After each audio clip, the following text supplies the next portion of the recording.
Hoje vamos falar de divórcio.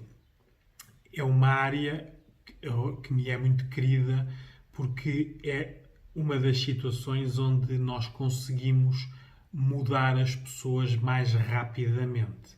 Porque elas estão confrontadas com uma mudança radical nas suas vidas, não é? Por isso, na prática, o psicólogo consegue, perante esta mudança radical, ir quase à boleia para mudar muitas coisas. Claro que as pessoas têm que pedir ajuda psicológica quando estão num divórcio e, de preferência, antes do divórcio, né? Que é para tudo poder ser antecipado. Por isso, vamos começar por desconstruir a parte do divórcio. O que é um divórcio? Por isso, é um separar de partes, não é? O divórcio são duas pessoas, vão se separar duas pessoas e duas vidas. Acabam com um vínculo, não é? Que ambos subscreveram, não é? Este vínculo aqui é um vínculo emocional. E depois tem que quebrar a união legal, que é a parte da conservatória, a assinatura no papel, não é? Isto é o que as pessoas geralmente, quando se ouve falar de divórcio, associam, não é? Mas um divórcio é mais do que isso, não é? Um divórcio é um sentimento de falhanço. Por isso, quando a pessoa pensa num divórcio, sente, mesmo que inconscientemente, que falhou o seu propósito. Por isso, o objetivo, quando se casou, não era divorciar-se. Sente muita vergonha. Vergonha dela de não ter conseguido adaptar-se, de não ter conseguido feito as coisas de outra maneira. Vergonha perante os filhos, se os houver, não é? Porque os filhos nasceram de duas pessoas, um homem e uma mulher, e agora vão ficar só com uma mulher, ou um homem e uma mulher, mas intermitentemente. Sentem muita culpa, a mulher no registro da culpa. Aconselho que vão ver o meu vídeo sobre a culpa. A mulher no registro da culpa assume muitas culpas, mesmo as que não são dela.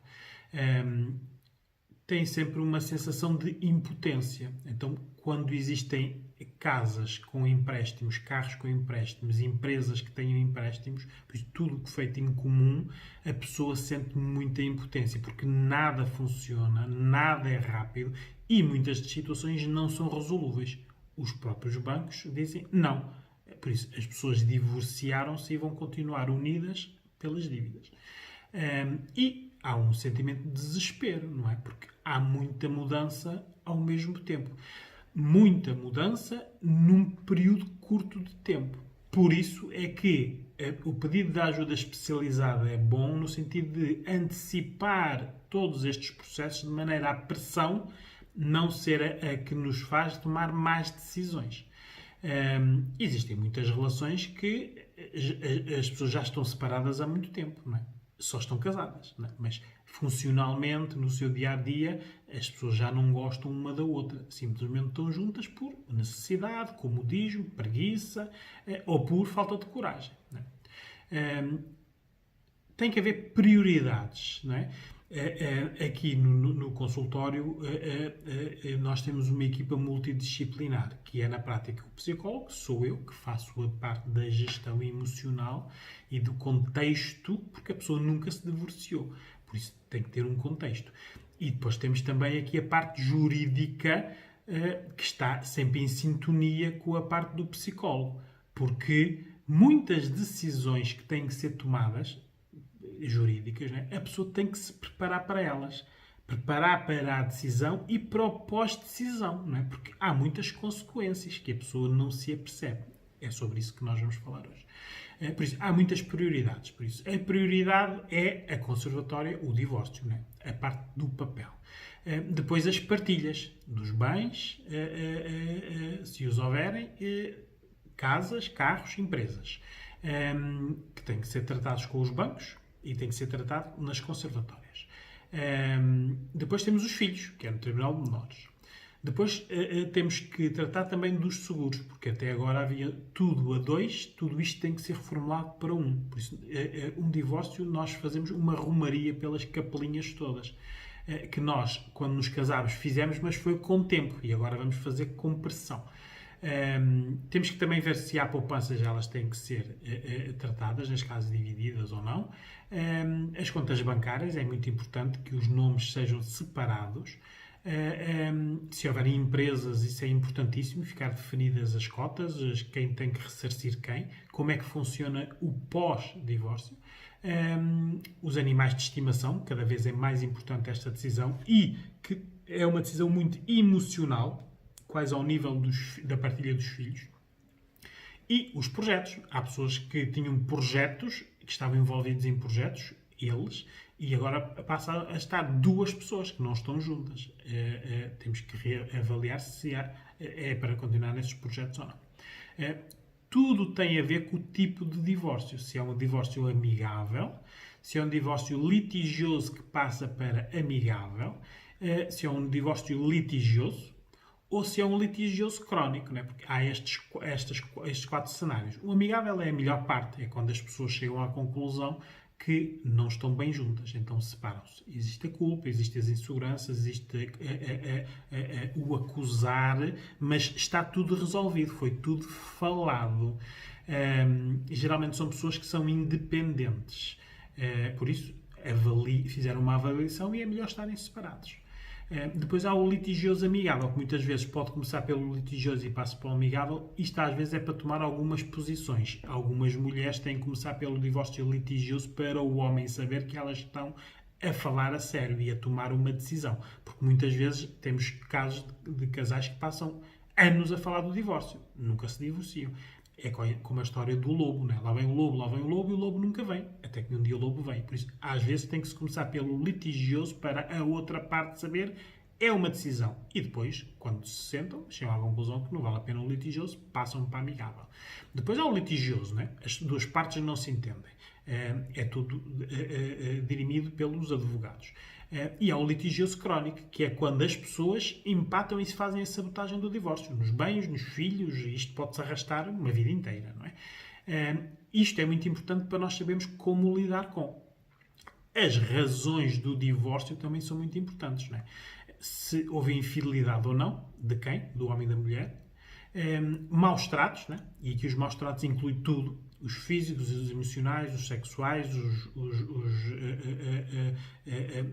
de controle, de ciúmes, tudo o que seja um abuso dos direitos e pelo respeito do outro entra neste caso. Depois, incompatibilidades. Né? As pessoas podem estar a separar porque as personalidades, afinal, a pessoa não é aquilo que pensava que era antes, por feitios ou porque a nível sexual, por exemplo, pode não funcionar. Depois, pode também haver um divórcio por mentiras. Há pessoas que só sabem mentir, então aquilo acumula, cria uma teia e aquilo explode. Não é? Ou por dívidas. Há divórcios que acabam porque as pessoas se endividam. Neste caso, uma das partes e a outra vai por arrasto. Não é? Isto é muito importante para nós termos um contexto do perfil psicológico da pessoa. A parte emocional é onde nós temos que intervir, a parte da psicologia. Porque há uma parte emocional no pré, no durante e no pós-divórcio. Apesar de, por exemplo, a culpa, no pré, no durante e no depois, é culpa, mas é sempre diferente. Não é? No pré existem muitos medos em relação ao futuro, não é? Se está a tomar a decisão certa, da melhor maneira. Há muita ansiedade, porque têm que ser tomadas muitas decisões. Tem que haver confrontação. Há a fobia da decisão em si, não é? A pessoa, quando sabe que tem que ir ali assinar um documento, a fobia tem medo daquele ato em si concreto. A culpa, não é? É o registro que está aqui sempre latente. E gerir o contexto dos filhos, que é muito complicado. Geralmente a mãe tem que fazer aqui um trabalho muito bom para proteger as crianças. Depois, no pós-divórcio, quando tudo já está feito, existe a culpa, sentida e experienciada de outra forma. Há uma insegurança funcional, porque deixou de ser um duo e passa a ser só uma pessoa. Há uma insegurança relacional, passa a ter medo das outras pessoas nas relações, das aproximações, das abordagens, porque há sempre aqui uns comparativos. A pessoa tende a isolar-se, pode levar a depressões e, claro, aqui já tem só os filhos a seu cargo, por isso há aqui uma grande pressão. temos que também ver aqui que existem... as pessoas às vezes dizem, quando vem a primeira abordagem, que ainda vem numa parte de idealização, a pergunta é: o que é que pode correr mal? Eu a esta pergunta tenho uma resposta muito rápida, que é tudo. Não é? Tudo pode correr mal num divórcio. Não é? Pode haver, mesmo depois do divórcio estar efetuado, pode haver ciúmes da outra parte, pode continuar a haver posse, um controle, pode usar os filhos, na parte das dívidas pode sabotar, os bancos podem não aceitar e a outra parte não fazer tudo o que os bancos pedem, intoxicar o nosso grupo de amigos, não é? Ou familiares, conforme a proximidade que havia. Muitas vezes é pior intoxicar um familiar que não nos seja próximo do que um amigo, né? Porque um familiar é um familiar. Há mais agressividade no relacionamento, não é? Pode haver vinganças e há ameaças, não é? Porque alguém perdeu. Geralmente o homem só pensa no que perdeu depois de perder, não é? Quando a pessoa pergunta o que é que pode correr mal, tudo. É para isto que nós temos que nos preparar emocionalmente e ver onde nós podemos ter mais inseguranças e aprender. A nossa intervenção aqui é na parte das culpas, do pessimismo, das inseguranças. Na sexualidade, é muito importante esta parte. Por isso sugiro que vão ver o meu vídeo sobre a sexualidade. A pessoa deixou de estar num casal e passa a estar sozinha. Esta parte tem que gerir muito bem, porque isto vai definir as próximas relações, se serão melhores ou piores. E o empoderamento. A pessoa tem que ganhar aqui confiança, não é? Há muitas situações onde as pessoas cometem muitos erros e é aqui esta parte da ajuda especializada que pode prevenir. Porque quais são os erros mais comuns? Olha, primeiro, pensar que pode fazer tudo sozinho e sem ajuda. Nem de psicólogo, nem de advogado. Parte do princípio que a outra parte vai aceitar e concordar com tudo porque é lógico e que a relação merece esse respeito. Isso nunca existe. Continuar a preocupar-se com a outra pessoa, não é? Por isso está-se a divorciar e a mulher continua a pensar o que é que a outra pessoa vai fazer, o que é que a outra pessoa está a sentir. A mulher gosta muito deste lado maternal de se preocupar. Ora, ela está-se a divorciar, por isso se estão a divorciar não tem que se preocupar com a outra parte, porque não há reciprocidade. A outra parte não se vai preocupar com ela. Isto é algo que a mulher aprende durante o processo do divórcio. À exceção de ser um divórcio amigável, esta parte, a mulher, é a tal da idealização versus realidade. O que ela idealiza não é o que se vai passar. Depois, as pessoas têm o erro de manter todos os canais de comunicação abertos, o que é um erro. Por isso, se estão num divórcio, têm que dirigir tudo para o advogado que os representa. Acabou todos os canais de comunicação, mesmo através dos filhos. Os filhos têm que saber que o pai fala com o advogado da mãe. Não falam com os filhos para os filhos falar com o pai ou com a mãe, para não fazerem de pombo correio, para não irmos alterar o contexto da criança que já está, que é um novo contexto. Por isso, e hoje em dia, nós temos muitos canais de comunicação. Canais de comunicação que não funcionavam quando estavam casados, não é? Por isso é que se estão a divorciar. Porque se houvesse comunicação, não havia um divórcio. Havia resolução de conflitos e estavam numa situação de mediação familiar para salvar a relação. Por isso, se há um divórcio, é fechar todos os canais de comunicação, só ao advogado. Isto tira muito stress e ansiedade e muita pressão emocional nas pessoas. Depois, estabelecer as regras com os filhos, né? O pai fala com os filhos e quer falar com a mãe. Fala com a mãe ou fala com o advogado da mãe. Não fala através dos filhos. A mulher tem que ser coerente nas decisões. Se toma uma decisão, essa decisão é para ir para a frente. Porque se ela toma uma decisão, volta atrás com a decisão, volta a tomar... Na prática, voltamos outra vez à relação, não é? E nós já estamos no pós-relação. E a mulher pensar que pode ficar amiga do homem. Esqueçam lá isso. Não é? À exceção dos divórcios amigáveis, que as duas pessoas tiveram inteligência suficiente para pensar no bem para cada uma, tudo o resto esqueçam. Porque o homem sente-se ofendido na honra e na masculinidade, não é? Então, quando é a mulher que pede o divórcio, isto nem existe, não é? Pois, são os erros mais comuns que as pessoas geralmente andam aqui meses, às vezes anos, enredados nestes erros que pensam que pode ter solução. Nós temos, e aqui a intervenção tem essa facilidade, nós temos que intervir para antecipar tudo. Por isso, a pessoa tem que saber o que vai ser feito, como vai ser feito. Temos que fazer aqui a teatralização das situações. Temos que mesmo dizer, olha, isto é o que vai acontecer, o que é que faz nesta situação, o que é que acha que lhe vai responder, o que é que... Temos que fazer este teatro para a pessoa materializar a decisão. A pessoa tem que conhecer todas as consequências, as relacionais, as legais, tudo. A pessoa tem que saber antes, que é para decidir bem. Tem que se preparar emocionalmente. Tem que aprender a confrontar. Não é? As mulheres não sabem muito, às vezes, muito bem confrontar um homem. Não é? Ou deixar de confrontar. Temos que gerir e ver qual é o contexto. Não é? Mas isto tem que ser ensaiado. Tem que conhecer outros casos. Aqui a ajuda especializada é importante porque nós temos a noção de outros casos em que o que se passou e as consequências. Por isso, conhecer outros casos é importante. E conhecer uma realidade, que é o divórcio, porque ela nunca se divorciou. Por isso, isto não é algo que se pode fazer de ânimo leve.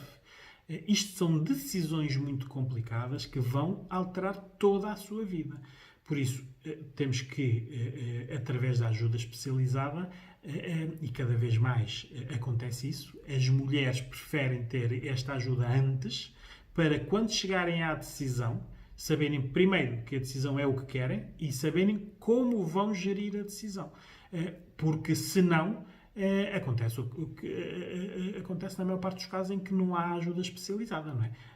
Não há um conflito latente, as pessoas diminuem-se, ambas saem prejudicadas, porque isto é uma guerra que ninguém ganha. Agora, o tempo está sempre a favor do homem. Não é? Porque quanto mais tempo ele tiver nestas guerras, menos tempo a mulher se organiza, muda e segue a sua vida. Não é não esquecer que a sociedade ainda está feita para que, quando há um divórcio, o homem deixa crescer a barba e compra uma moto e a mulher fica com os filhos. Não é? É neste contexto que estamos ainda. Por isso, isto é muito desorganizador para a mulher. Por isso, um divórcio é um acumular das diferenças das duas pessoas, que chegou a um ponto que têm que ser resolvidas.